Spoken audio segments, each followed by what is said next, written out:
Jésus.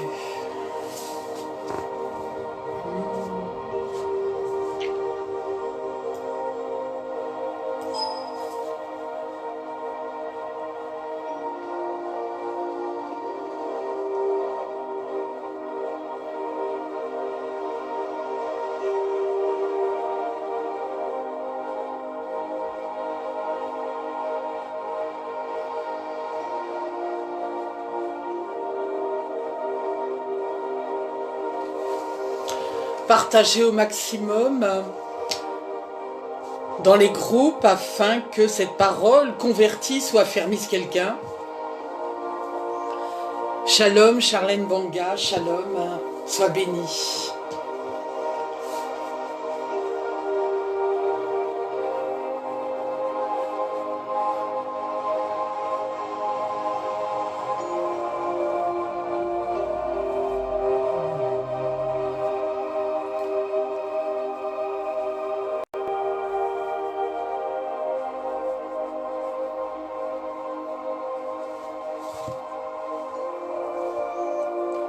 Shalom, Janelle Meza, shalom.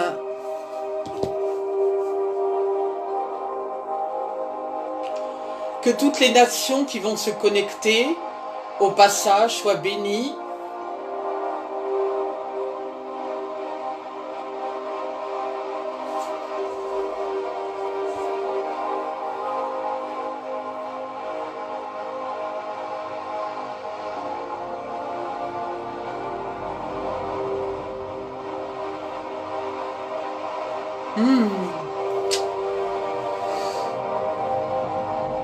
Si peu perfection, soyez bénis.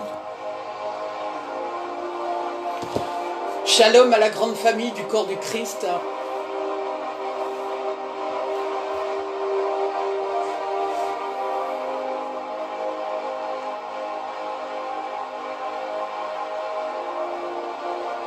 Jésus.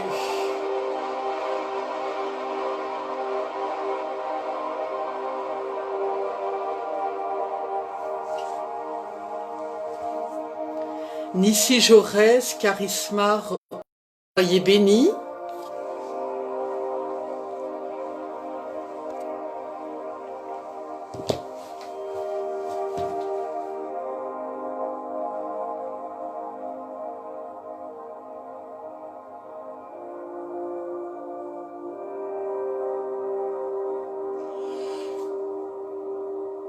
Que ces temps-là soient des temps,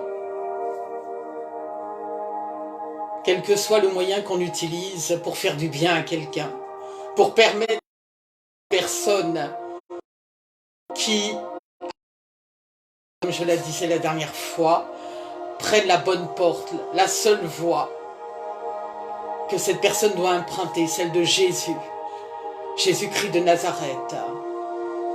Donc même dans ce réseau, si cette parole fait convertir une personne, il y aura de la joie dans le ciel.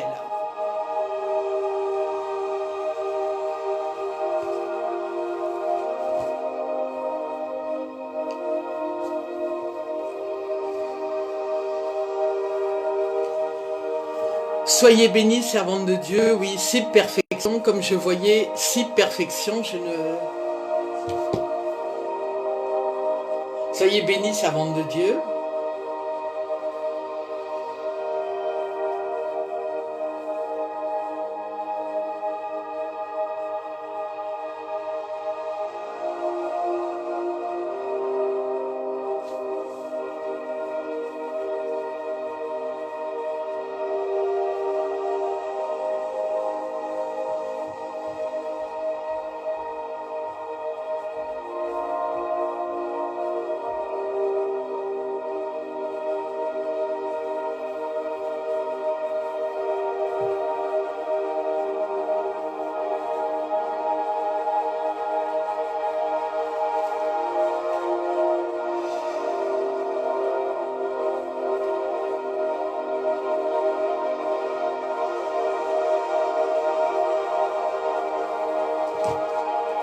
Soyez tous bénis, ceux qui vont vous connecter, ceux qui vont se connecter.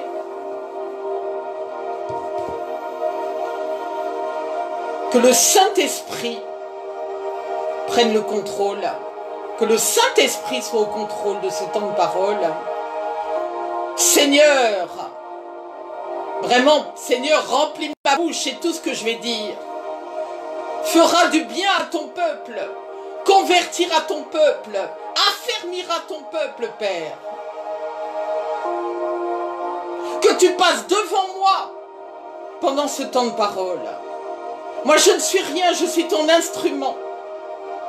Et toi, tu passes par moi, Seigneur, pour bénir, pour faire le travail que tu as à faire, mon Dieu. Que ce peuple, au sortir de cette parole, Seigneur, soit fortifié, soit béni, soit affermi, soit relevé, soit guéri, mon Dieu. Parce que c'est toi qui fais ces choses, mon Dieu. Et je veux te dire merci, mon Dieu, mon roi, merci, mon Dieu. Parce que ce matin, tu nous as donné la vie. Et tu nous as donné cette vie en abondance. Moi, la prophète Tabitha Esther de Paris-France et tous ceux qui écoutent ce matin, tous ceux qui se connecteront plus tard. Et vraiment, Seigneur, nous voulons te dire merci et t'exprimer toute notre reconnaissance pour cela, Papa. Combien nous pourrions être à l'hôpital? Combien nous pourrions être morts? Combien de ceux qui veulent notre mort chaque jour? Mais toi, Seigneur, tu nous as... Et nous avons cette vie en abondance, mon Dieu. Je veux te dire merci, mon Dieu, pour la vie de tous ceux qui m'écoutent. La vie de tous ceux qui sont dans les nations. Et qui peuvent ce matin parler de toi, bouger, se déplacer, Père, et faire ton œuvre, Seigneur. Vraiment, Seigneur, que tu sois au contrôle de cette parole. Soyez tous bénis. Soyez tous bénis. Oui, pourquoi? Pourquoi je viens ce matin? Parce que j'ai un thème que j'ai eu à cœur d'aborder. Parce que c'est ce thème qui me fait me tenir debout. Qui connaît mes combats? Je combats en ce moment. Qui sait? Et pourtant je suis là. C'est le zèle. C'est le zèle qui fait que je suis avec vous aujourd'hui. C'est le zèle. Le zèle pour mon Dieu.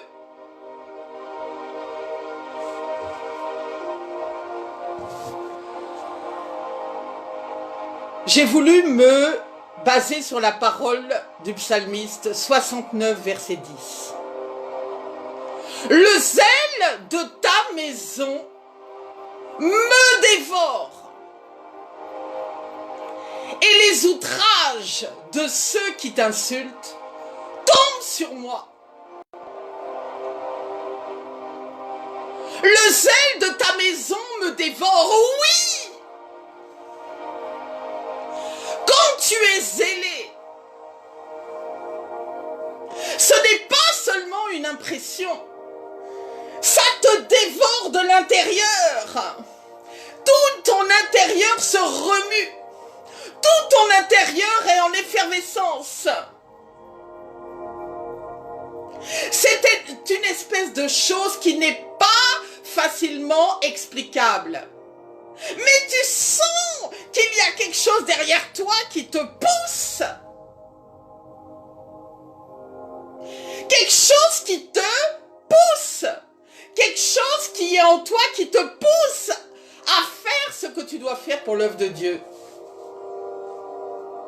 Tu es dévoré à l'intérieur, dans le bon sens du terme, par de bonnes choses à faire pour ton Dieu, à le servir en esprit et en vérité.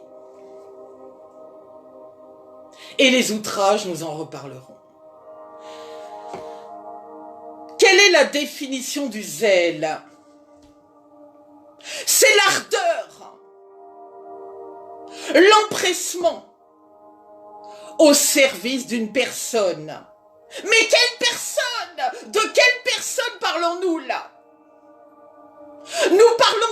Seigneur Jésus-Christ de Nazareth, celui qui nous a sauvés, celui qui nous a délivrés, celui qui nous a guéris, celui qui nous a relevés. On parle du roi des rois, du Seigneur des seigneurs. Oui, au service de ce Dieu-là. De ce Dieu qui nous a sortis de la poussière pour nous amener à la table des rois. Nous venons parler de cette personne-là, l'unique, notre Dieu. Quel service! Quel service nous apportons à ce Dieu-là? Pas n'importe quel service, pas n'importe quelle personne. Nous ne parlons pas au service d'un païen, nous parlons au service du Dieu Tout-Puissant. Oh mon Dieu, Kolia Sakayabash. Une vivification à très bien faire son travail. Mais c'est quoi très bien faire son travail pour l'œuvre de Dieu? Je me souviens des recommandations que l'on m'avait données à moi-même. Parce qu'il y a des personnes, c'est le témoin qui se repasse de main en main. On te disait, oh, si ton Dieu te donne une petite tâche à accomplir et vraiment accomplis-la parfaitement. Le Seigneur t'en donnera de plus grandes après. Mais ce que tu as à faire dans tes mains, fais-le bien. Donc, tu dois avoir une vive application à très bien faire ton travail. Le travail que le Seigneur te donne de faire au service. Je bénis au passage le prophète David, dauphin Nang, le prophète Nathan, soyez bénis. Voilà! C'est très bien faire le service pour lequel tu es appelé. Tu commences, on te donne une petite tâche et on y reviendra plus loin.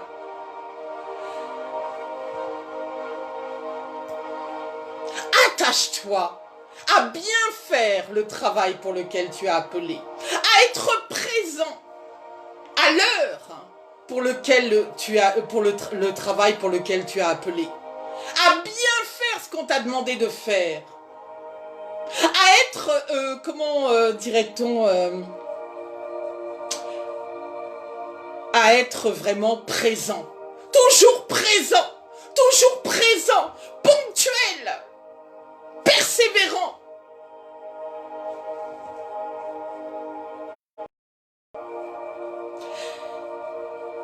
Être zélé, premièrement, c'est adorer Dieu. Tu n'as pas besoin qu'on te force au zèle. Quand tu adores ton Dieu, tu n'as pas besoin de te forcer. Tu n'as pas besoin de traîner les pieds pour te déplacer à l'église, pour faire ce que tu dois faire pour l'œuvre de Dieu, pour aller évangéliser, quelles que soient les tâches que tu dois accomplir pleinement et efficacement. On n'a pas à te pousser, on n'a pas à te forcer. Parce que l'amour ne se force pas. L'amour ne se force pas. Tu dois démontrer par ton zèle cet amour indéboulonnable, inaltérable. Parce que celui, le patron, ton boss pour qui tu travailles, tu dois être à son image, à sa ressemblance. Qu'est-ce qui te fait avancer comme ça? Pourquoi tu es zélé à ce point?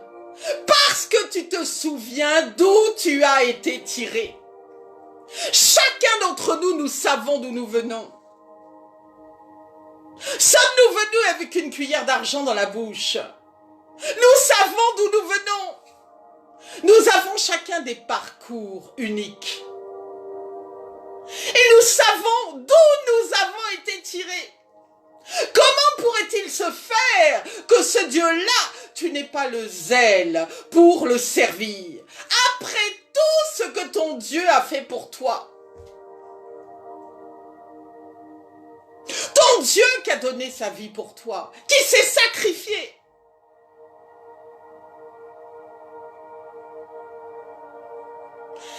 Et quand tu as reconnu le Seigneur, tu étais prêt à t'engager. Attention à cette dimension de l'alliance. Je te reconnais, Seigneur, comme mon sauveur, mais tu as reconnu le Seigneur, mais tu l'as reconnu pour le servir pleinement. Pour le servir pleinement. Parce que toi, sauvé, beaucoup attendent d'être délivrés, attendent d'être sauvés. Beaucoup ont besoin de toi. Et ton Dieu va rentrer en scène pour te faire travailler au service, pour te faire travailler pour son œuvre. Amen.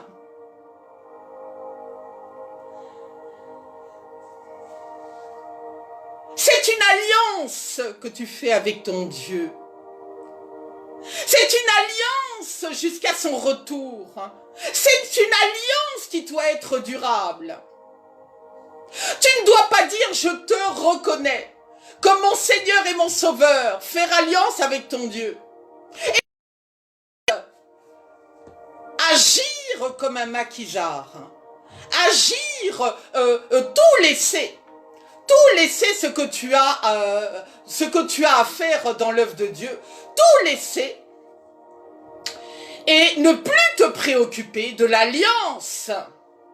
De l'alliance que tu as faite avec ton Dieu. Est-ce que vous me recevez bien?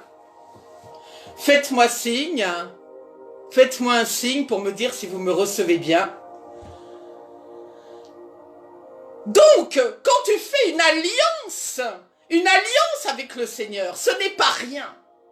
Parce que ton Dieu se souvient de cette alliance qu'il a fait avec toi. Donc attention, quand tu fais une alliance et que tu le sers, ne décide pas brutalement de rompre cette alliance. Ton Dieu est un Dieu de miséricorde. Il te pardonnera cet égarement. Mais reviens dans le droit chemin. Reviens dans le droit chemin. Si tu sens que tu es sorti de l'alliance que tu avais avec ton Père.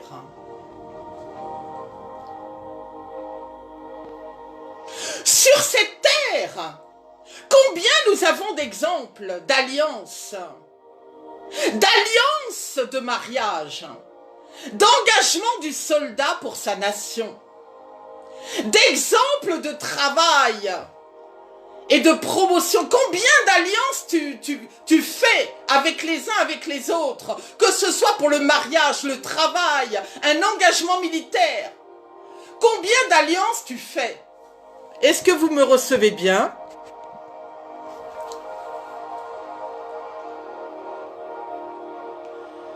Lorsque nous faisons la rencontre avec le Seigneur, Dieu nous appelle, en plus d'être fils, filles et co-héritiers, nous sommes appelés à le servir et pas à être servis. Eh bien, c'est bien le problème qui se passe aujourd'hui. Nous sommes plutôt des consommateurs. Nous sommes arrivés à l'ère des consommateurs. Les fils et les filles sont des consommateurs. Et nous devons changer cet état. Nous devons être serviteurs et pas être des consommateurs.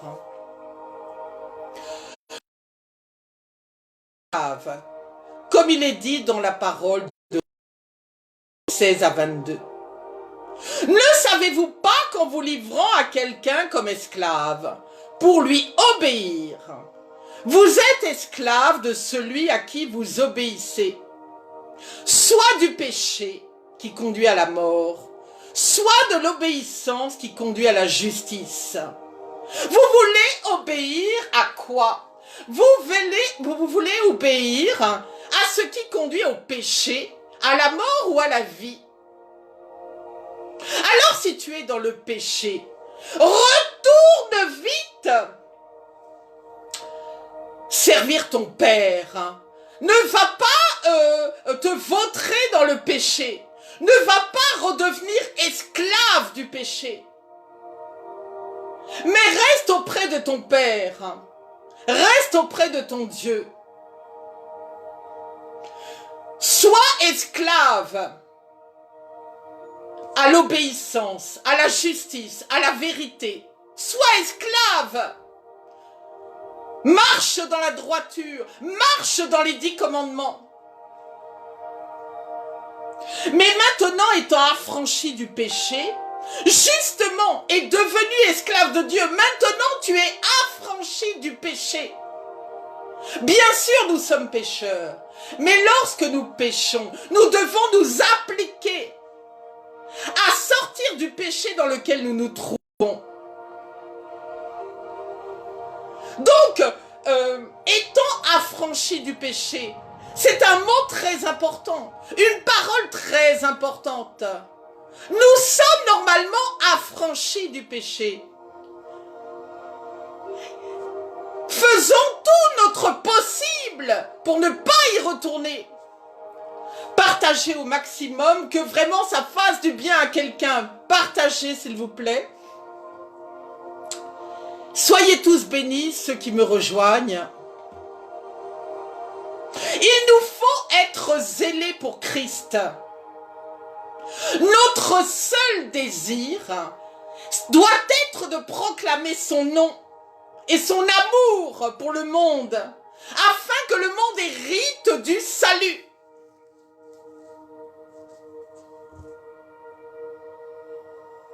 Et lorsque tu adores, tu fais connaître cette personne à tous ceux que tu rencontres sur ta route.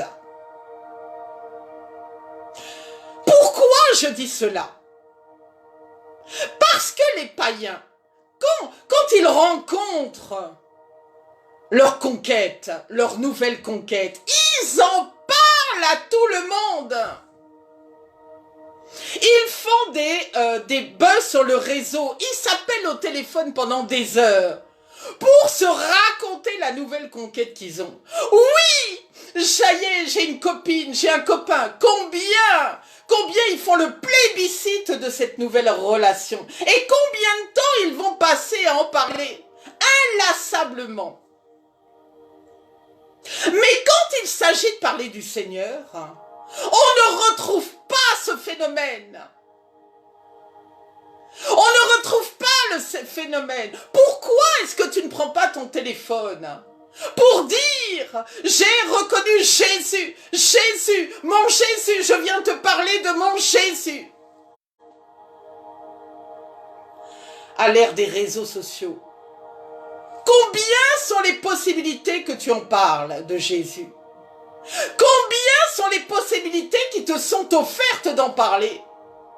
Alors que tu parles inlassablement de ton ami, de ta nouvelle conquête, de ta copine, combien il est compliqué pour toi de parler de Jésus? Est-ce que c'est ta copine ou ton copain qui va te sauver? Est-ce que c'est ta copine ou ton copain qui va te guérir? Est-ce que c'est ta copine ou ton copain qui va te délivrer? Non! Il y a un seul nom au-dessus de tout nom qui peut te sauver. Le Seigneur Jésus-Christ de Nazareth et pas un autre nom.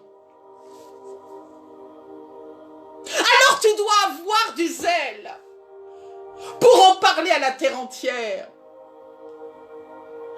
Et vous savez, quand j'étais... Vous savez, il y a des choses qui sont difficiles à dire.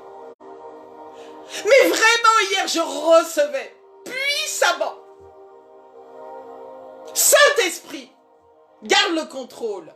Je recevais puissamment du Seigneur que les temps là que nous passons, ça va. Je recevais vraiment que les temps que nous avons passés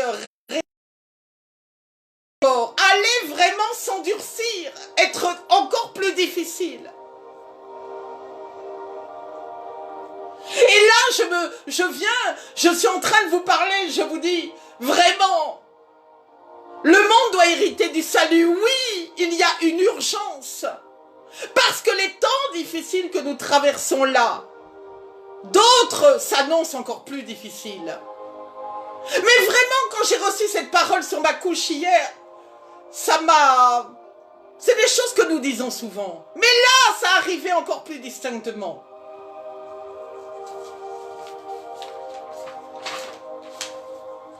Donc nous devons vraiment, dans ces temps-là, décupler notre zèle.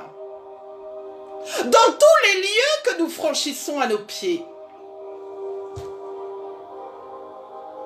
Alors bien sûr, le Seigneur a besoin de votre zèle dans les rues. Mais combien ne veulent pas aller dans les rues? Par timidité, par peur, par inexpérience. Moi, je vous dirai une chose. L'expérience vient sur le terrain. L'expérience vient sur le terrain.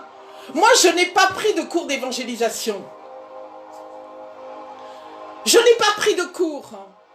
Je suis partie parler du Seigneur. J'ai prié avant, je suis partie et je le fais encore aujourd'hui. Mais tu as de multiples façons d'en parler. La meilleure façon d'en parler, si tu considères que c'est compliqué pour toi, c'est ton témoignage. Le Seigneur nous le dit, vous serez mes témoins. Tu peux être son témoin, tu dois être son témoin, parce que c'est ton témoignage qui va bousculer le monde. Bien sûr, c'est très important de l'avoir de la connaissance biblique, de la connaissance, mais il est très important que tu puisses faire partager à ce peuple-là, ce peuple qui n'a pas reconnu le Seigneur, que tu puisses faire partager vraiment ton expérience, ton témoignage. C'est ça qui va fortifier les personnes que tu vas rencontrer sur ta route. Donc le Seigneur a besoin de vous au service. Il a besoin de ses serviteurs zélés pour aller porter la bonne nouvelle. Sois bénie, ma sœur Mariette, Nadine, Mokpem Data, sois bénie, sois bénie.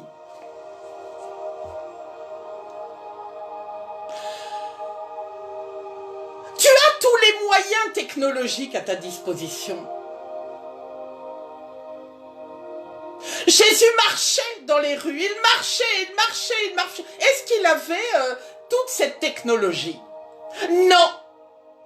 Il avait la grâce, la puissance, il avait tout, l'omnipotence, sa bouche. Il avait sa bouche. Cela lui suffisait pour guérir, relever, il avait tout. Il avait sa bouche. Il n'avait pas de portable, Jésus. Il n'avait pas tout ça, toute la technologie que nous avons aujourd'hui. Sois bénie, ma sœur Jacqueline Mfoum. C'est quoi le zèle? Le zèle, c'est aussi un effort quotidien. Dans Acte 2, versets 46-47, Acte des Apôtres, ils étaient assidus au temple.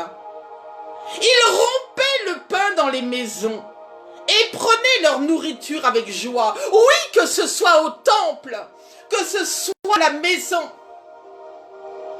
Tu dois être assidu dans la tâche pour le Seigneur. Lorsque tu te lèves le matin, il doit être ta première préoccupation. Avant de tes activités de la journée. Parce que c'est grâce à lui que tu es en vie. C'est grâce à lui que tu es debout. Amen. Donc tu dois être assidu.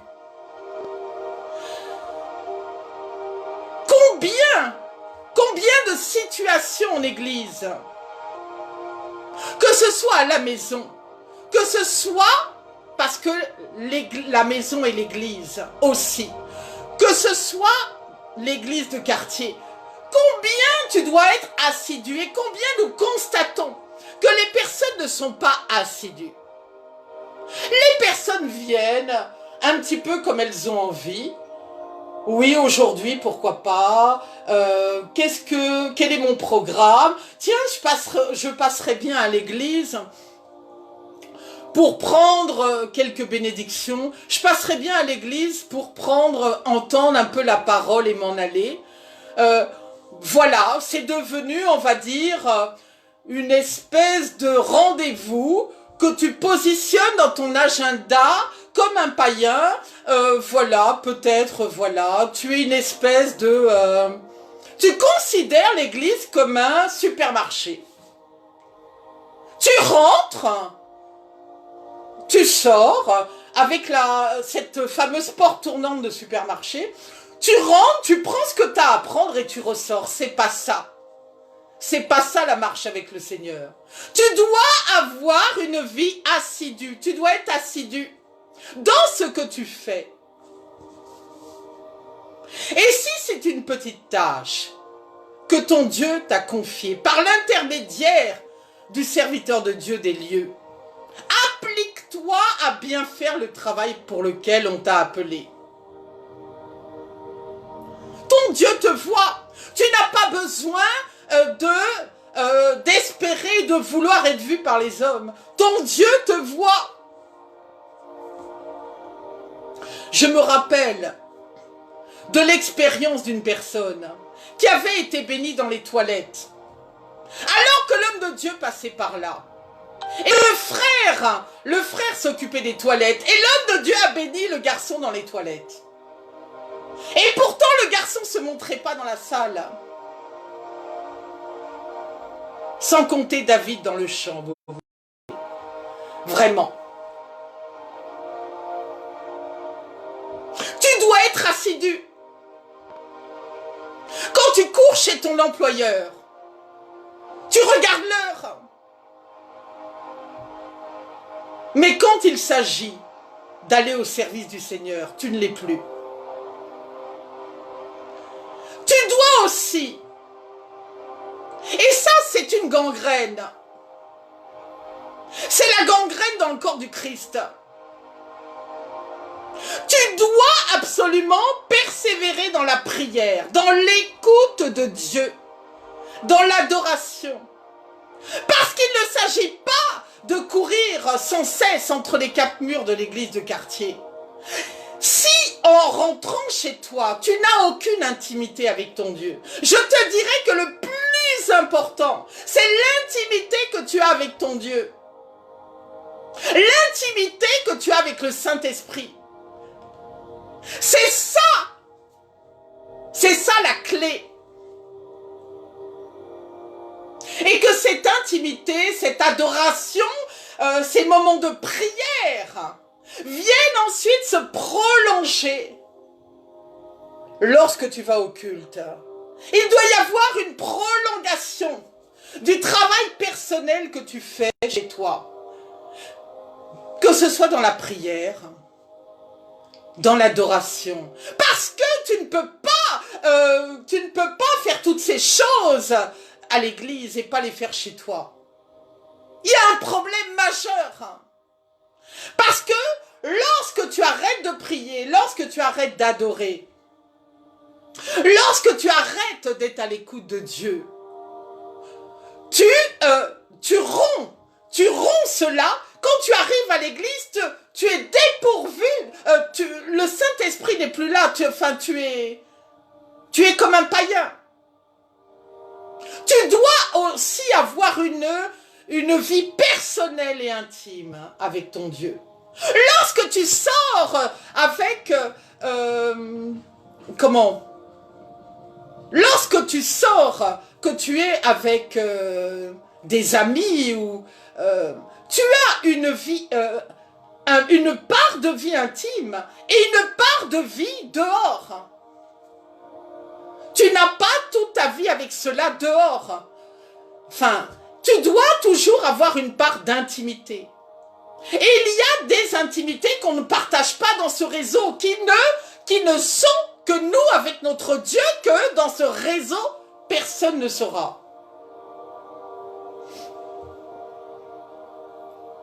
Tu dois aussi obéir à ses commandements. Il n'est pas possible, même si tu as des défaillances, de ne pas t'attacher, brandir la table de la loi et à la graver sur ton cœur. Parce que cette table de la loi, tu dois toujours la mettre en pratique.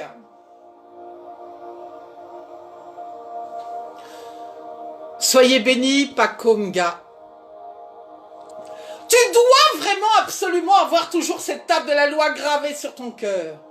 Donc, l'assiduité, la persévérance dans la prière, écoute de Dieu, adoration, obéir à ses commandements, rechercher sa face, rechercher la face de ton Père dans le silence. C'est très important. Ce que je disais tout à l'heure, ta maison, l'église, doit être cette continuité, le dehors. Tu dois rechercher la face du Seigneur. Parce que le Seigneur dit, mais mon fils, ma fille, tu cours là, tu cours là, tu cours là. Et le temps avec moi, tu n'en passes pas. Et pourtant, j'avais des choses à te dire. Et voilà pourquoi les gens arrivent après en consultation. Et me disent, prophète Tabitha Esther, je ne comprends pas, je ne vois rien. Je ne comprends pas, je n'ai pas de lumière à mes pieds. Je ne vois pas, je n'ai pas d'orientation. Les orientations, vous allez les avoir quand vous allez rentrer en intimité avec votre Dieu. Bien sûr, si ton Dieu ne te donne pas l'orientation, tu peux consulter. Bien sûr. Mais premièrement, parler à ton Père. Et si ton Père ne te révèle pas, va consulter. Mais va d'abord parler à ton Père. Le temps que tu vas rechercher la face dans le silence avec ton Dieu est majeur.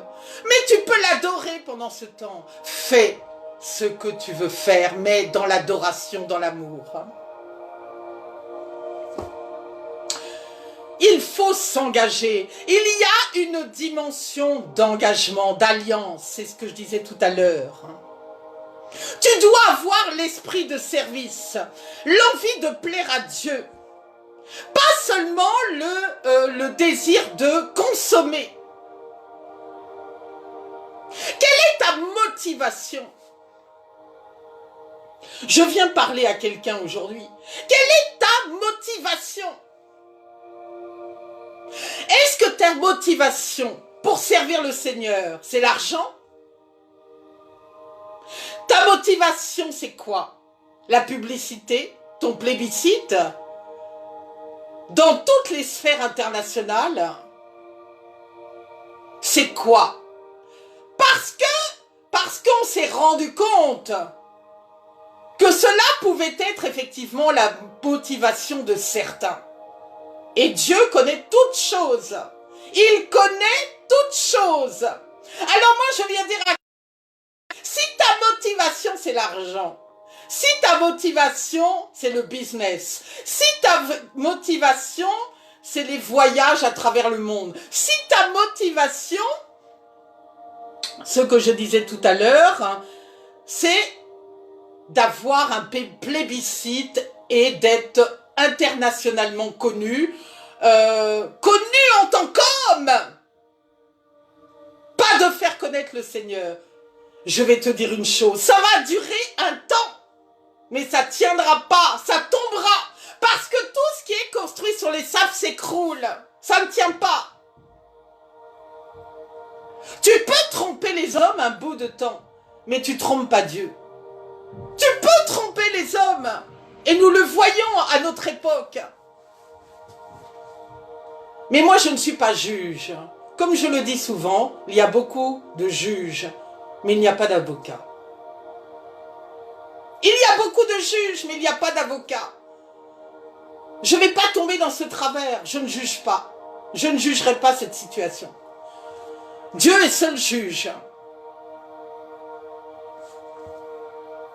Donc voilà quelle est ta motivation pour servir. Examine cela. Ta motivation, c'est que la multitude hérite du salut. C'est ça ta motivation.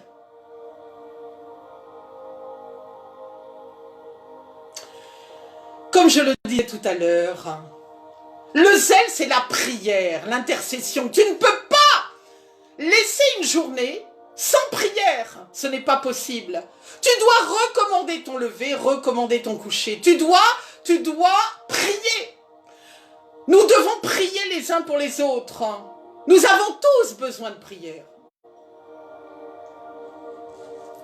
Être ensemble aussi. Dans une communauté, être ensemble, que ce soit à la maison, que ce soit à l'église, dehors, l'église de maison, que ce soit en évangélisation, être ensemble, c'est très important. Il n'y avait pas qu'une personne dans la chambre haute. Il n'y avait pas qu'une personne. Ils étaient assidus, ils étaient plusieurs. Il n'y avait pas qu'une personne. Il est très important de respecter ce principe de groupe, de communauté. Parce que nous sommes dans le corps du Christ. Et dans le corps du Christ, il y a plusieurs membres. Et nous devons être avec chacun de ces membres. Pourquoi si tu as le bras, tu vas rejeter le pied? Pourquoi si tu as... et ainsi de suite. Le pied t'est utile. Le bras aussi, la main, tout est utile.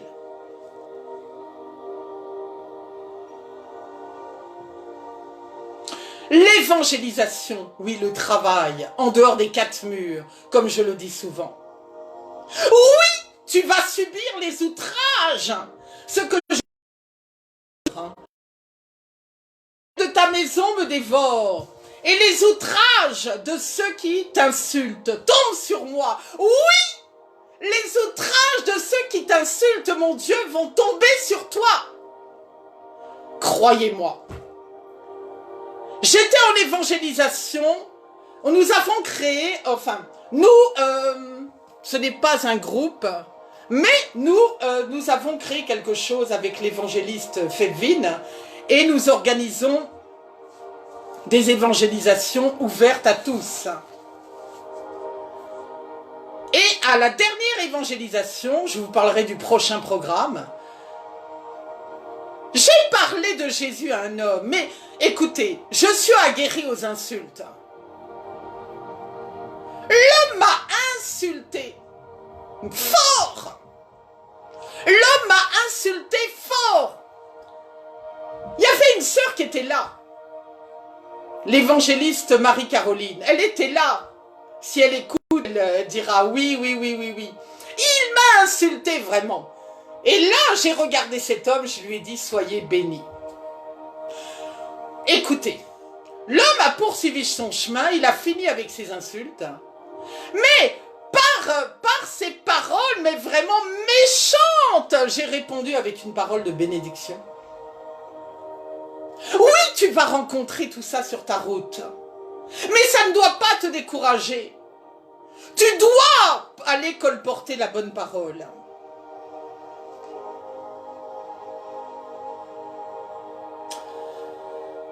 Parce que d'aller dans les rues à la rencontre du peuple, c'est un acte d'amour aussi. Comme l'amour fraternel sous toutes ses formes. Il y a des tas de choses que tu peux faire par amour fraternel. Il y a tellement de choses que tu peux faire. Oh, les païens le font bien. Combien je vois de situations où les païens vraiment, font telles actions pour telle situation. Mais nous, les chrétiens, que faisons-nous? Et pourtant, les païens le font. Ils ouvrent des cagnottes, ils mettent des dons en place. Les païens le font, mais nous, les chrétiens, nous avons un souci avec ça. L'entraide n'est pas notre partage. Apôtre Richard Coissy, soyez bénis. Mariette, Nadine, Momken, mettez des cœurs s'il vous plaît pour ne pas que la vidéo soit arrêtée. Solange Lagrasse, soyez bénis. Oui, nous devons avoir cet esprit fraternel. Nous devons ir à la source apostolique. Il rompait le pain.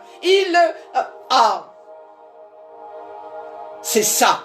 On doit revenir à cela, à cette vision apostolique.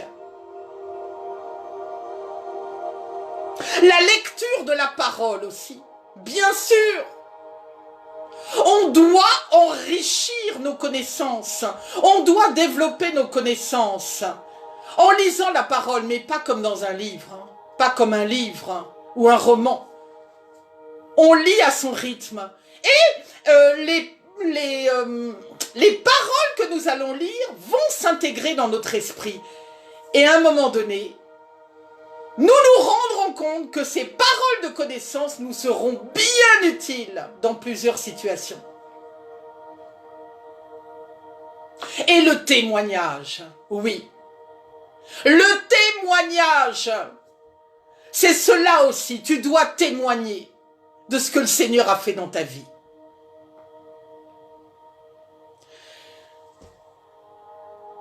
J'espère que cette parole vous fait du bien. Partagez dans les groupes. Être zélé, c'est aussi servir avec humilité. Il n'y a rien de plus terrible qu'un faux humble. C'est terrible. Et nous savons les reconnaître. Philippiens 2, versets 7 à 8. Mais Jésus s'est dépouillé lui-même en prenant la condition d'esclave, en devenant semblable aux hommes. Et il s'est humilié lui-même en devenant obéissant jusqu'à la mort sur la croix. Devenons cela. Devenons des gens humbles. Parce que si nous croyons que nous avons tout compris, tout réussi, nous sommes loin du compte. Et là encore, nous risquons de tomber bien bas. N'hésitons pas à demander conseil aux anciens, à ceux qui sont passés avant nous, à ceux qui passent avant nous. Allons les demander conseil. On n'a pas réponse à tout. Il y a des situations où on a besoin de conseils.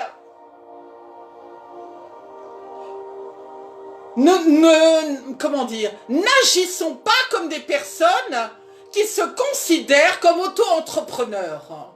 Arrêtons d'être des auto-entrepreneurs spirituels. J'aime beaucoup cette expression. Merci Saint-Esprit. Arrêtons d'être ces auto-entrepreneurs spirituels. Nous sommes dans le corps du Christ. Nous devons prier pour les uns pour les autres. Nous devons être humbles. Il y a des choses qui nous dépassent, qu'on ne connaît pas. Allons demander aux anciens. Allons demander aux anciens. Moi, si j'ai une question vraiment compliquée et complexe, je vais aller voir un ancien, je vais lui demander, je vais dire, voilà la situation dans laquelle je me trouve, qu'est-ce que je dois faire?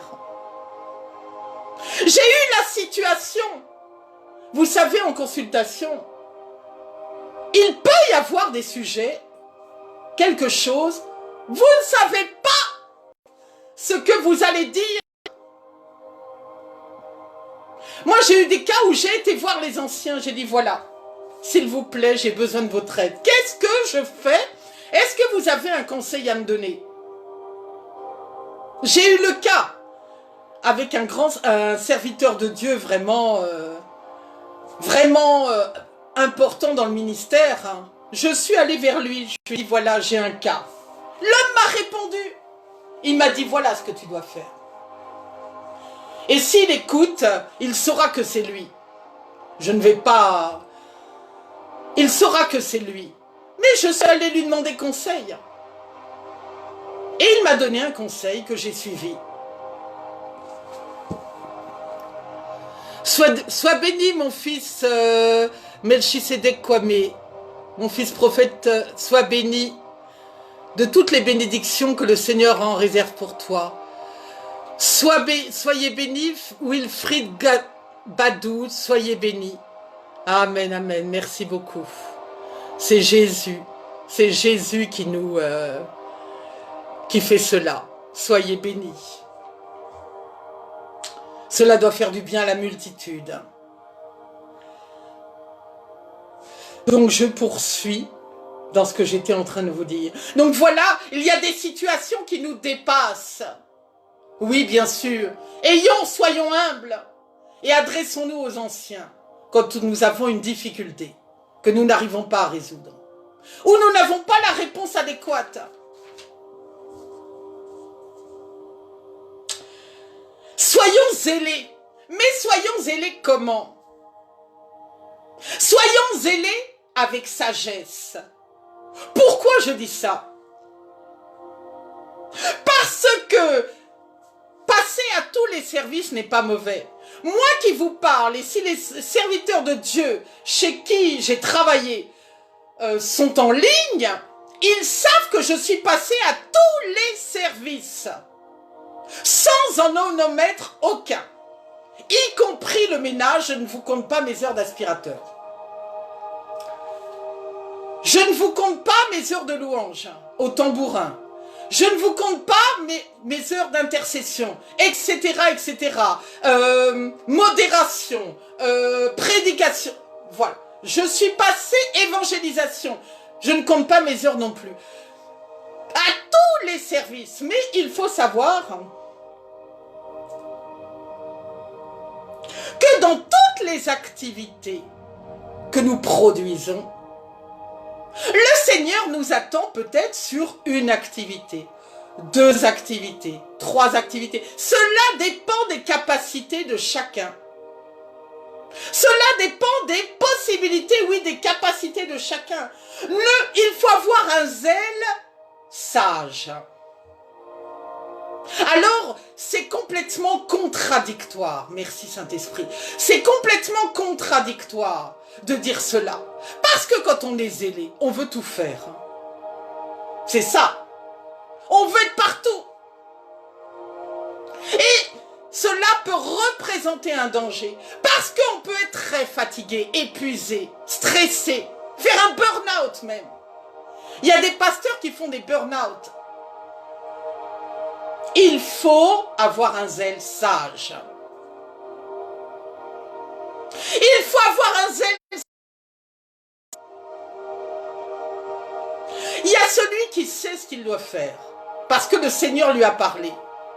Alors, celui-là, si tu m'écoutes, reste assis sur le banc.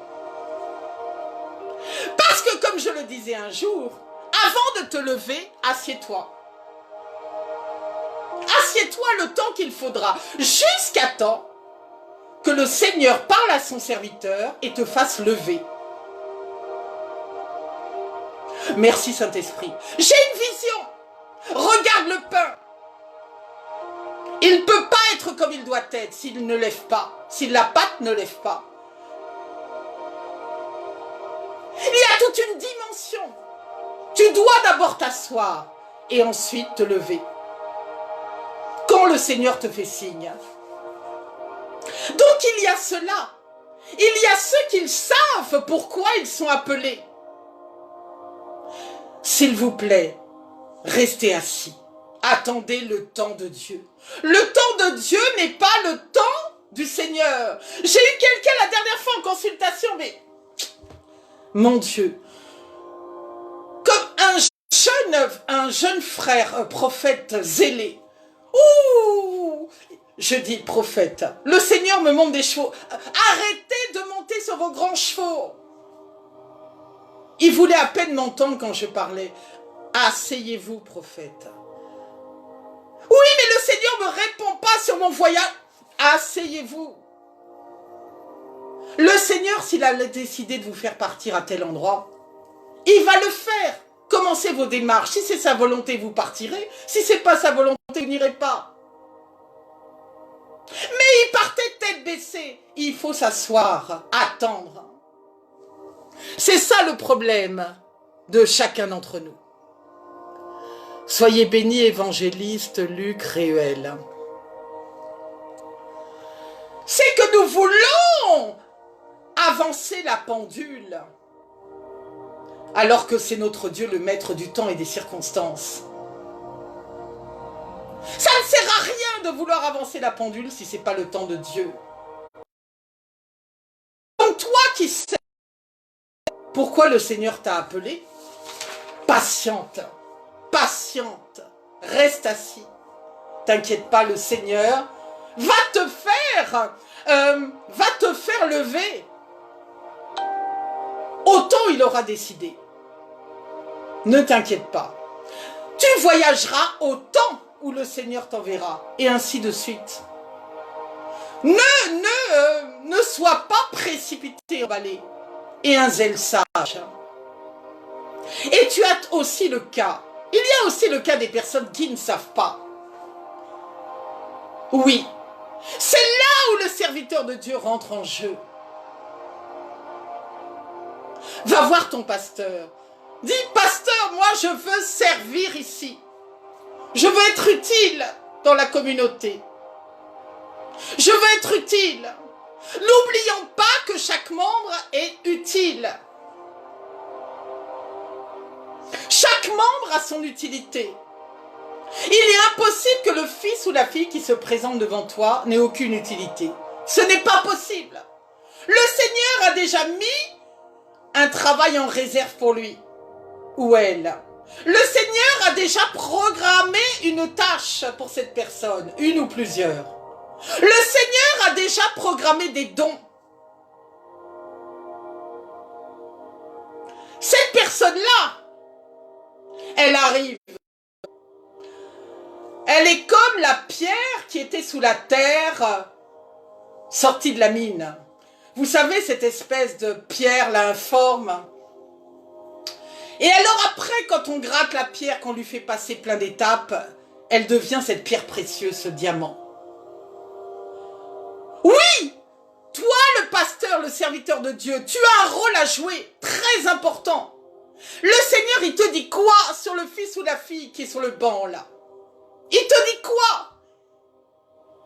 Parce que s'il t'a parlé pour ce fils-là, non seulement tu dois t'attacher à le faire avancer dans le ministère pour lequel le Seigneur l'appelle, tu dois le tenir par la main, tu dois jouer ton rôle.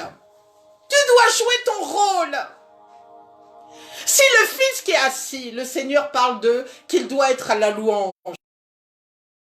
le prophétique, tu dois l'accompagner. L'apostolique, tu dois l'accompagner. L'évangéliste, tu dois l'accompagner. Parce que ceux-là ne vont pas éternellement rester sur le banc. Il va falloir qu'ils se lèvent. Comment se fait-il que des personnes restent sur des bancs d'église des années sans rien faire? Comment c'est possible? Il aurait mieux valu qu'ils restent à l'église, qu'ils restent chez eux, c'est pas la peine. Ils restent assis. Quelle est l'utilité de cette personne? Elle s'assoit, elle repart. Elle ne fait jamais aucun travail dans la communauté. Comment est-ce possible? Pourquoi, toi, serviteur de Dieu, tu ne la propulses pas dans le ministère pour lequel le Seigneur l'a appelé? Quelle est ta motivation? Elles sont des fois pas bonnes. Je me comprends. Donc, si tu as un fils et une fille en face de toi, tu dois vraiment, si toi tu sais le Seigneur t'a révélé à quel endroit cette fils ou cette fille peut servir. Tu lui dis, sinon tu pries avec le fils ou la fille et le Seigneur va lui révéler.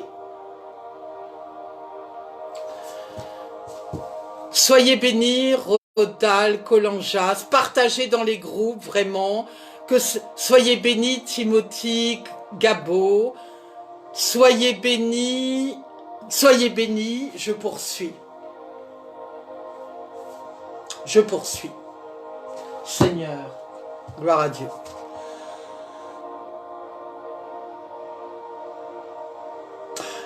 Soyons zélés. Le Seigneur nous a tous dotés de dons différents. Et c'est ça le problème. Mon Dieu, Seigneur. Ça, c'est un gros morceau aussi.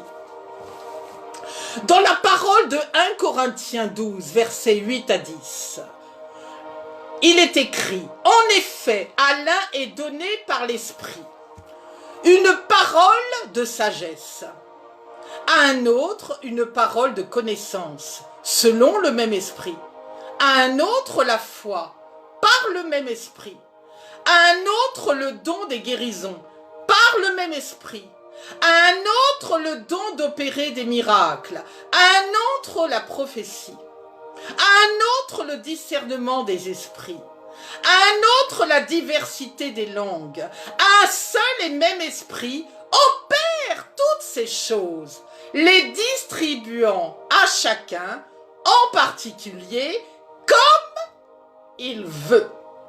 D'accord ? Le Seigneur distribue à chacun comme il veut. Si le Seigneur distribue comme il veut, pourquoi est-ce que tu veux aller prendre le service de quelqu'un d'autre qui n'est pas le tien? Il y a une grave question à se poser. Et je donnais cette vision là qui a fait sourire plus d'un. Si tu choses du 43, pourquoi vas-tu mettre du 39? Si tu choses du 39, pourquoi veux-tu mettre du 43? Tu vas pas être à l'aise dans ta marche. Si le Seigneur a prévu pour toi de grandes choses, pourquoi tu marches avec du 39? Pourquoi ta tente est limitée? Le Seigneur est pour la délimitation des cordages. Il dit étendez vos cordages. Pourquoi est-ce que toi tu restes dans une pointure qui n'est pas la tienne? Tu vas être étouffé. Regardez un pied.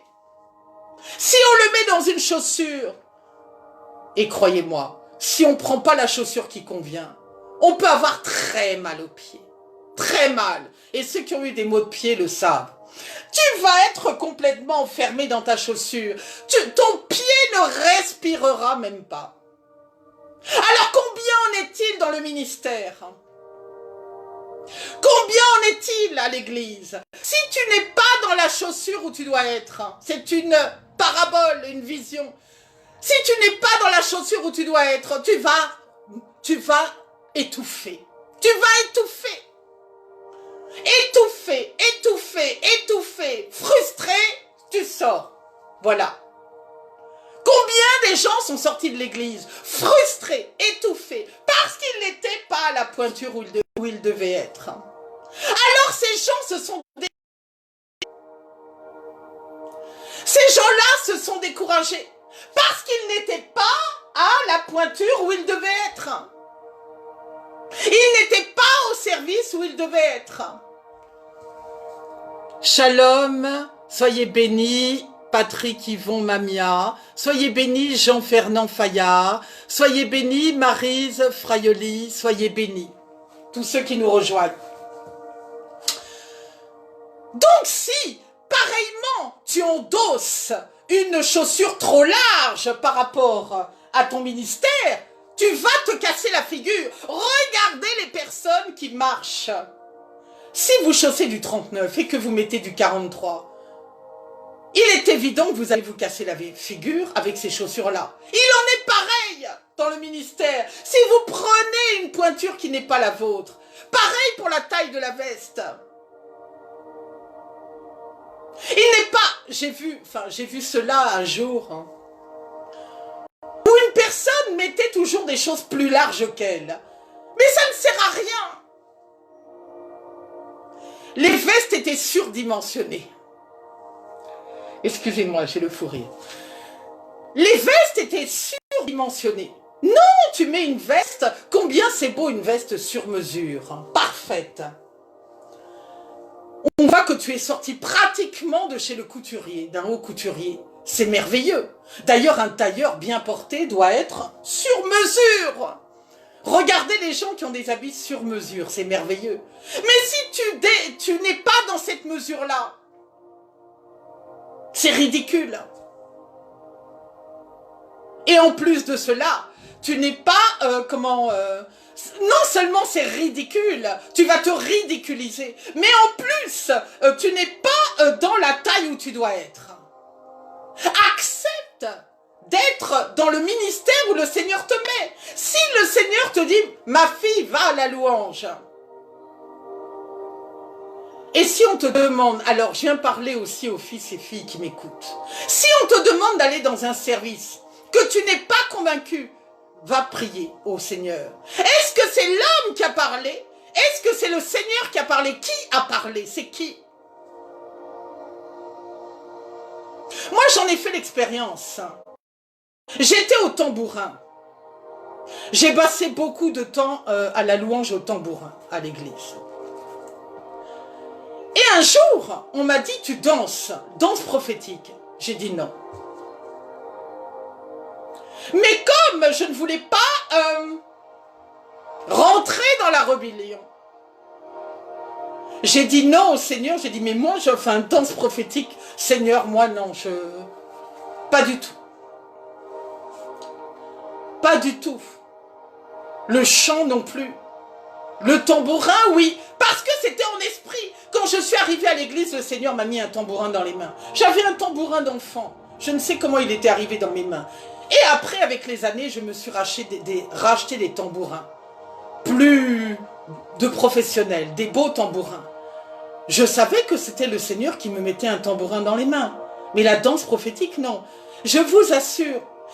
J'ai passé un temps dans la danse prophétique. À un moment donné, je me suis sentie ridicule. À un moment donné, je me suis sentie très mal. À un moment donné, le Saint-Esprit a dit, on arrête. Et j'ai dit à l'homme de Dieu, j'arrête. J'arrête mon service. Ça a été un peu compliqué. Mais je lui ai dit, j'arrête mon service. Ce n'est pas le service où le Seigneur m'attend. Je ne suis pas là pour plaire aux hommes. Qu'est-ce qui motive ta décision de service sur tel ou tel travail? Qu'est-ce qui te motive? Parce que là, tout est question de motivation. Pourquoi est-ce que tout le monde veut être prophète du jour au lendemain? Pourquoi est-ce que tout le monde ne veut pas être évangéliste? Je pose la question. Pourquoi est-ce que vous voulez être... Pour vous, ce sont des ministères fascinants. Mais, si vous voulez des dons, demandez au Seigneur. Moi, j'aime les gens qui arrivent en consultation, qui me disent, voilà, moi, je voudrais, s'il vous plaît, on peut prier pour que le Seigneur me donne plus de dons. J'aspire à d'autres dons. Gloire à Dieu, nous prions. Et si le Seigneur fait grâce, c'est merveilleux. Mais tous ces services-là, c'est le Seigneur qui les décide, ce ne sont pas les hommes. Or, combien nous voyons de dérapages. De dérapages. Le Seigneur connaît toutes choses. Ne va pas endosser un vêtement qui n'est pas le tien. Parce que tu t'attires du danger. Est-ce que tu es capable d'endosser les douleurs, tout ce qui peut arriver à celui-là, comme nous? Est-ce que tu es capable d'endosser? Il faut être capable d'endosser parce que les attaques sont fortes. Est-ce que tu vas être capable d'endosser le vêtement que tu as mis qui n'était pas le tien? Il faut vraiment faire attention. Parce que si tu traites un ministère prophétique et que tu n'as pas ce ministère, tu cours un grave danger. Il y a des gros dangers. Et d'autres ministères d'ailleurs, les autres ministères aussi. Il y a des gros dangers. Tu t'exposes à de graves choses, à de graves dangers. Donc c'est le Seigneur qui doit déterminer qui tu es, qui doit te révéler ton identité. Bien sûr, le Seigneur peut parler au travers des hommes, bien entendu. Bien sûr, c'est évident.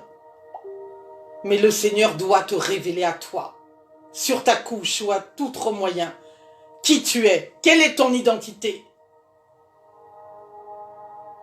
Absolument. Moi, j'ai une personne dans cet outil que je ne vais pas nommer, mais le Seigneur est venu me parler sur ma couche, m'a montré ma vision clairement, la vision pour moi-même, clairement. Donc évite quand tu reçois ta vision, pleine vision, d'aller en parler à droite et à gauche. Évite ça. Moi-même, je n'ai pas parlé. Il y a des gens qui ont des choses, il y a des gens qui ne savent pas. Bien que des gens savent des choses. Mais le Seigneur a sa part de mystère. Il y a des choses que les personnes ne verront jamais.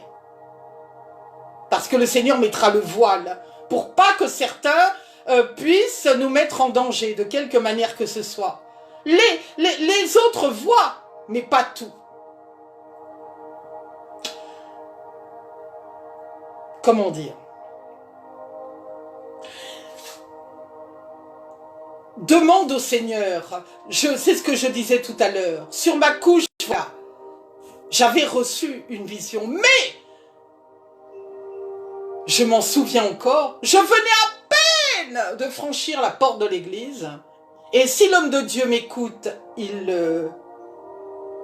en esprit, il va pas dire quelque chose, mais en esprit, il dira, ah oui, c'est vrai. Cet homme de Dieu qui est toujours au travail aujourd'hui, quand je suis arrivée à l'église, oh, vous là-bas, je venais d'arriver, vous imaginez, je ne connaissais même pas le monde évangélique. Vous là-bas, venez, la femme là. Wouh. Alors là, je me suis retrouvée devant un parterre de gens. Et alors là, les questions relatives à mon ministère prophétique sont sorties d'un bloc. Et sur d'autres choses aussi qui m'ont été dites ce jour-là, en 2006. Vous voyez? Donc, effectivement, le Seigneur parle aux hommes, la preuve. Et si l'homme écoute, il se reconnaîtra, puisqu'il le professe actuellement. Alors, là, je vous dirais que, voilà, tout cela doit venir du Seigneur. N'essayez pas de dire, c'est bien d'avoir un zèle, mais un zèle sage, là où le Seigneur t'attend, dans les plans du Seigneur. Parce que si ce n'est pas ses plans, je peux t'assurer que ton ministère va tourner court. Ton ministère va tourner court. Parce que oui, il y aura des fanfarons, il y aura tous ces gens-là. Mais les fanfarons, comme on les appelle, vont être identifiés. Parce qu'il y a des personnes dans ce réseau qui ne sont pas des fanfarons. Alors vous pensez bien que vous pouvez dire ce que vous voulez, faire comme vous voulez, avoir une église internationale, avoir, je ne sais pas moi, mais les gens savent qui vous êtes pour la plupart, ils savent, ils connaissent votre identité. N'allez pas endosser une identité qui n'est pas la vôtre.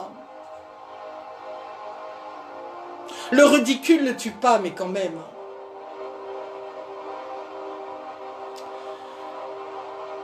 Donc, si toi, fils et filles, tu ne sais pas ce que tu dois faire à l'église, va vraiment parler à ton pasteur. Va parler avec lui. Va demander des orientations. Si le Seigneur ne t'a pas révélé. Bien sûr, tu dois aller voir le Seigneur premièrement. Donc il ne s'agit pas de foncer tête baissée, réfléchir et examiner nos motivations parce qu'il y a le zèle impur.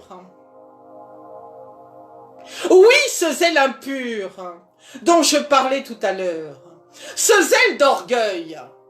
Ah bah oui, mais moi, vous comprenez, moi je suis évangéliste, alors moi ça ne me suffit pas. Donc moi je veux être évangéliste, prophético, apostolico, doctoraux, oui d'accord. Je veux alors c'est comme ça que l'on voit des titres à rallonge.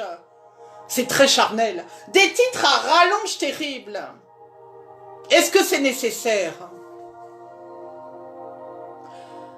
Donc l'orgueil prend la place parce que on veut briguer la première place. La première place dans l'arbre spirituel. On veut dire, moi, je veux être apôtre. Et alors là, il peut y avoir tous les dérapages possibles. Ne soyez pas orgueilleux. Parce que le Seigneur abaille l'orgueil des princes. Ne soyez pas orgueilleux. Ne soyons pas orgueilleux. Le Seigneur nous a appelés. Et rien d'autre. Ne soyons pas orgueilleux. Ne soyons pas enflés d'orgueil. Orgueil qui nous mènera à la jalousie. Orgueil qui nous mènera à la compétition. Quelle différence avons-nous avec les païens qui agissent de la sorte?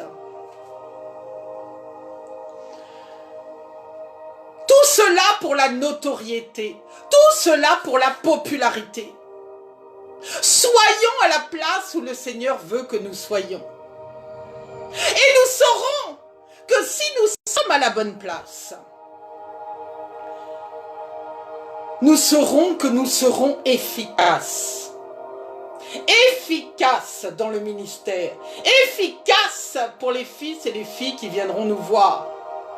À quoi cela servirait-il que l'on égare un fils ou une fille sur une voie qui n'est pas la sienne? Quel est ton but de vouloir l'égarer? Quel est ton but de vouloir la bloquer? Quel est ton but de vouloir la ralentir? Pourquoi veux-tu ralentir cette personne? Si elle doit suivre un service avec le Seigneur, pourquoi tu ne lui donnes pas les possibilités de suivre ce service? Tu dois aspirer à ce que ton fils ou ta fille soit plus grand que toi. Mais combien on en voit assis qui peuvent faire des choses encore plus grandes et qu'on ne laisse pas faire. Tu dois aspirer à ce que ton fils et ta fille fassent de grandes choses, te dépassent. Il faut avoir la grandeur d'esprit, c'est pour ça. C'est les grands esprits qui sont comme ça. Tu dois aspirer que celui qui doit devenir apôtre le devienne, celui qui doit devenir prophète le devienne, celui qui doit devenir, ou celle qui doit devenir évangéliste le devienne, docteur le devienne. Tu dois aspirer. Tu dois être fier même. Tu dis vraiment, de moi ce tronc sont sortis des branchages qui vraiment seront aussi un jour des troncs eux-mêmes, qui donneront aussi des branchages. Voilà comment doit être harmonisé le corps du Christ. Avec toute cette symphonie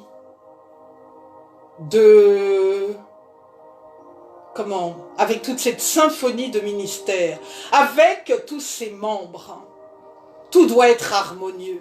Un corps qui a tous ses membres est harmonieux. Une église qui a tous ses membres est harmonieux.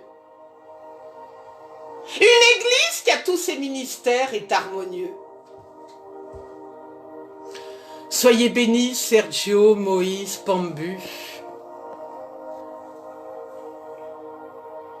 J'espère que cette parole vous fait du bien. Car le zèle que nous déployons pour le Seigneur doit être intelligent. La parole de Romains 10, verset 2. N'est-ce pas? Il ne s'agit pas de foncer tête baissée, voilà, mais de s'orienter vers là où le Seigneur nous attend. Soyons animés d'un zèle véritable qui déclenche beaucoup d'opposition. Mais ce zèle-là, c'est ce zèle-là qu'on doit avoir. Le zèle véritable pour le Dieu véritable. Un zèle sans rien attendre en retour. Alors là, un zèle pour Dieu, pour le salut des hommes, pas pour épater l'homme. Ce zèle qui te fait tenir à la brèche, malgré la fatigue, les épreuves, les outrages, les insultes, les douleurs, la persécution. C'est ton zèle qui fera la différence. Parce que quand tu es au sol, il y a des fois on est au sol, on n'arrive pas à se lever, on dit c'est fini, j'arrête. Je coupe. Et on repart. Il faut avoir la force de se relever. Quand tu sais qu'il y a des oppositions, quand tu sais que les ennemis t'envoient des flèches, et ils te les montrent vraiment, mon Dieu. Quand tu as des tas de douleurs et de persécutions diverses, mais tu marches dans les traces de Jésus. Tu marches dans les traces de Jésus. Et dans ces cas-là, tu glorifies le nom du Seigneur.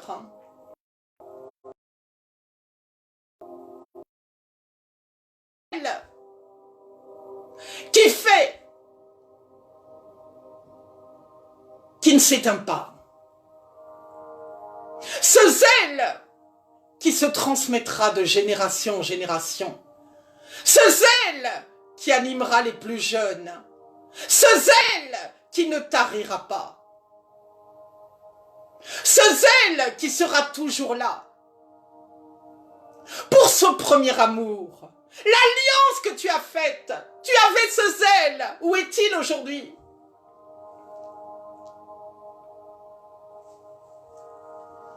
Ce zèle qui fait que ton amour est resté le même depuis le commencement. Ton amour est intact, il n'a pas bougé. L'amour des hommes peut bouger. L'amour des hommes, tu sais pas. Il te dira, mon amour est intact, mais dans la vraie vérité, est-ce vrai? Quelles sont les motivations de la personne? Mais avec Jésus. L'amour que le Seigneur t'a porté, il a le même amour pour toi aujourd'hui qu'il avait hier. Je vais vous poser quelques questions. J'espère que cette parole vraiment vous fortifie. Ton amour pour le Seigneur, tu l'estimes à quel degré aujourd'hui? Réfléchis. L'amour que tu avais au commencement, ça fait 5 ans, 10 ans, 15 ans, 20 ans que tu sers le Seigneur. Où est-ce que tu en es aujourd'hui? Est-ce que ton amour a baissé? Sois à nouveau rempli de zèle. Va parler à ton Père. Si tu t'es découragé, et Dieu seul sait qu'il y en a beaucoup de raisons de découragement, va parler à ton Père. Tu as été déçu. On t'a fait du mal. Tu as été frustré. Les hommes sont méchants, hein. Il y a beaucoup de choses qui se passent. Mais il y a aussi des hommes bons. Il n'y a pas que des hommes méchants, il y a des hommes bons aussi. Enfin, tu t'es vraiment découragé. Et tu te dis, mais c'est quoi cet amour avec le Seigneur, avec tout ce que je traverse? Va réexaminer. l'amour que tu portes à ton Père. Tu serais capable d'aller jusqu'où pour le servir, pour lui plaire, pour être à sa ressemblance, parce que il y a des terrains sur cette terre où lorsqu'on va parler du Seigneur, on se met en danger de mort. Tu es prêt à aller jusqu'où? Parce que c'est ça le vrai service. Il y a des territoires où tu vas parler du Seigneur, on va te tuer, te décapiter. Et il y a des chrétiens sur cette terre qui subissent ces choses tous les jours. Et je bénis mes amis chrétiens d'Afrique du Nord, les amis chrétiens d'ailleurs aussi, tous ceux qui sont dans des territoires chrétiens, mais qui risquent leur vie en allant sur d'autres territoires, porter la parole du Seigneur. Tu es prêt à aller jusqu'où? Est-ce que tu es prêt à donner ta vie? Est-ce que tu es prêt à te sacrifier toi-même? Tu dois te poser des questions aussi. C'est pour ça que je les pose. As-tu gardé la même intensité d'amour, le même zèle qu'au premier jour? Comme je le disais, où es-tu lassé, découragé? Dans quel état se trouve ta flamme? Dans quel état est ta flamme? Le Seigneur dit, mais est-ce que je vais retrouver des fils et des filles avec leur flamme allumée, leur lampe allumée? Qu'est-ce qu'il va rester? Parce que quand vous allez voir d'autres soucis après le Covid se produire, qu'est-ce qui va se passer?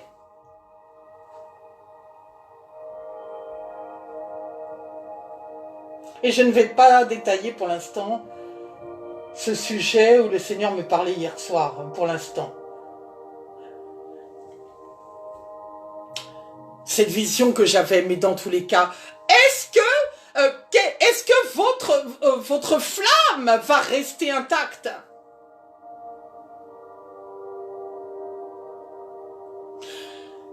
Je pose la question aux fils, aux filles qui m'écoutent. Considères-tu aujourd'hui que tu le sers à la place où tu dois être?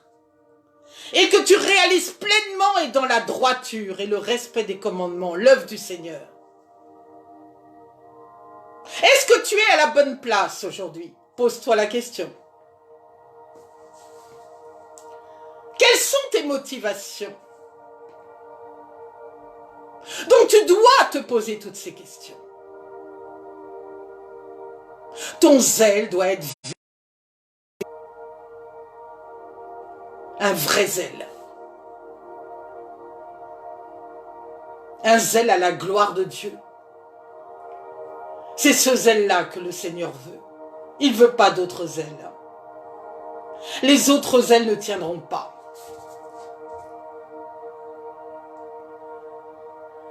Si, par rapport à ce temps de parole, tu ressens que tu as besoin de prendre un rendez-vous avec moi, parce que tu ressens que par rapport à ces questions, ton degré d'amour est parti, ou bien tu ne sais pas à quelle place tu dois être. Il y a quelque chose qui ne va pas dans ta marche. Appelle-moi, nous prierons ensemble. Je veux rappeler pendant que je suis avec vous, j'espère que cette parole vous a fait du bien. Et moi-même qui vous parle, voilà, j'ai encore utilisé ce temps de pause professionnel pour venir vous parler. Voilà mon zèle. Mon zèle est là. Mon zèle est toujours là. Mon zèle est toujours intact. Et je dis vraiment, je dis au Seigneur vraiment, selon le temps où je suis encore là, seul le Seigneur sait, je veux pouvoir parler de lui jusqu'à mon dernier souffle.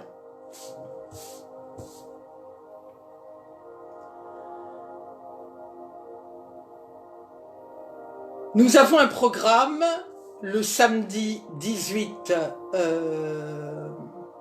18, les mois passent tellement vite, juillet, nous avons un programme le samedi 18 juillet, un programme d'évangélisation que nous avons organisé avec l'évangéliste Michael Fedvin. Donc, ce sont des programmes que nous organisons une fois par mois. Nous allons bientôt, l'évangéliste, je bénis sa vie, va préparer l'affiche et elle sera diffusée très bientôt. Nous ne forçons personne. Comme je le dis au service, nous ne forçons personne. Si tu sens que tu as envie de nous rejoindre ce jour-là, nous allons... viens nous rejoindre avec ta bouche, ton instrument, tes capacités, ta valeur, ton savoir-faire. Et nous vous transmettrons toutes les informations utiles sur le lieu, l'heure. Nous avons un serviteur de Dieu qui arrive de province, qui vient nous rejoindre à sa demande. Il nous a contactés. Et vraiment, je bénis tous ceux qui se sont connectés. Et vraiment, je prie. Toi qui t'es connecté, toi qui te connecteras, que vraiment, dans ces derniers temps, tu sois animé d'un zèle véritable. Que le Seigneur te montre, s'il ne te l'a pas montré, là où tu dois vraiment exercer. Que tu sois celui ou celle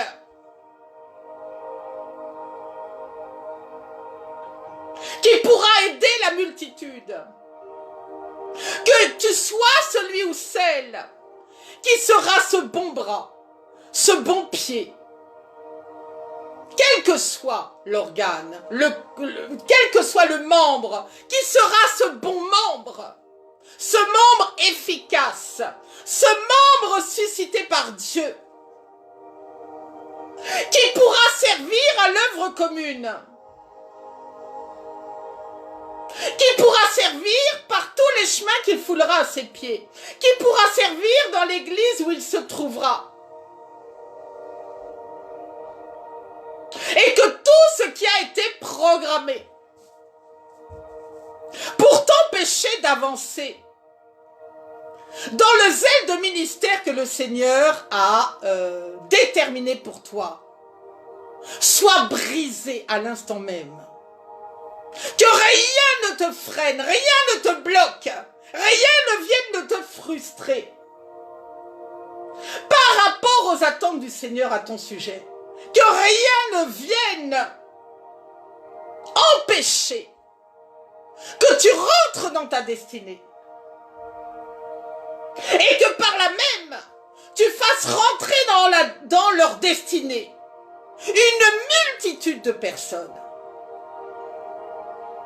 Père, tu connais tous ceux-là qui se sont connectés.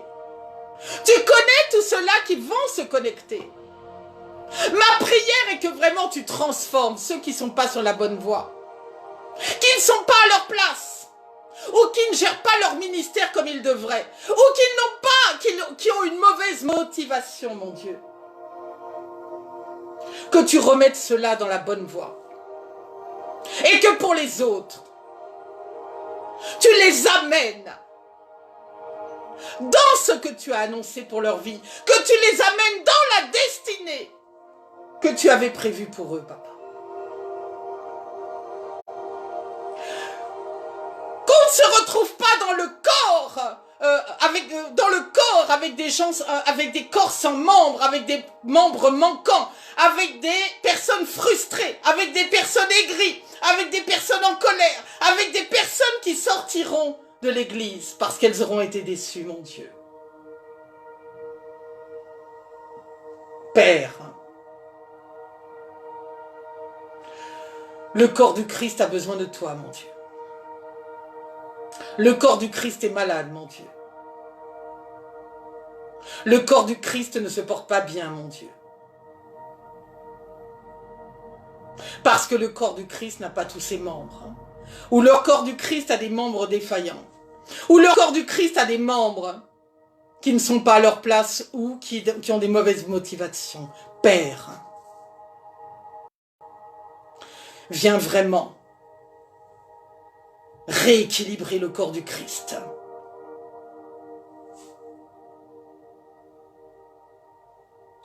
Et que tous ceux, Seigneur, conservent leur lampe, leur flamme allumée.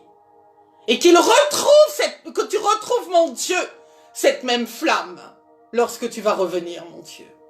Vais-je retrouver mes fils et mes filles à mon retour, Père? C'est ta préoccupation, mon Dieu. Nous le savons. Vraiment. Que le corps du Christ soit rééquilibré dans le monde entier. Que chacun trouve sa place. Que Jésus soit le seul nom au-dessus de tout nom. Que l'on doit proclamer dans les nations. Soyez vraiment prière sur la terre comme au ciel, et je ne la laisse pas retomber à terre avant qu'elle n'ait produit ses effets.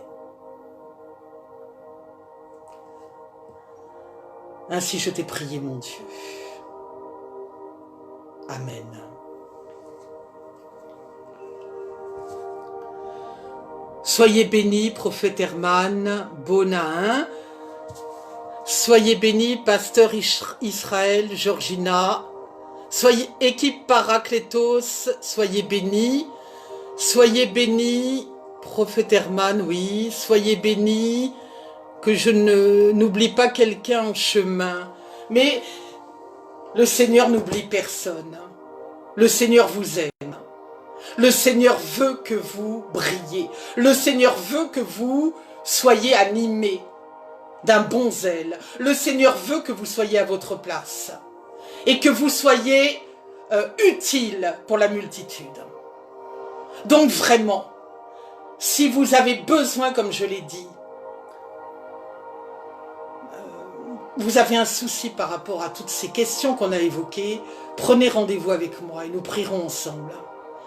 Soyez tous bénis de toutes les bénédictions que le Seigneur a en réserve pour vous. Parce que le Seigneur a toujours plein de bénédictions, tout un tas de bénédictions qu'il réserve à ses élus. Soyez tous bénis. Je vous souhaite une divine journée à tous. Un grand shalom à tous. Je vous aime. Je vous dis à bientôt. Peut-être après le 20 juillet parce que j'ai un programme un peu chargé à venir. Mais dans tous les cas, je reviendrai d'ici 2 semaines. Si je ne peux pas avant, c'est pas sûr. Porter une parole. Soyez-en sûrs, hein. Soyez tous bénis, que cette parole vous ait fortifié et affermi, vous ait fait du bien. Shalom.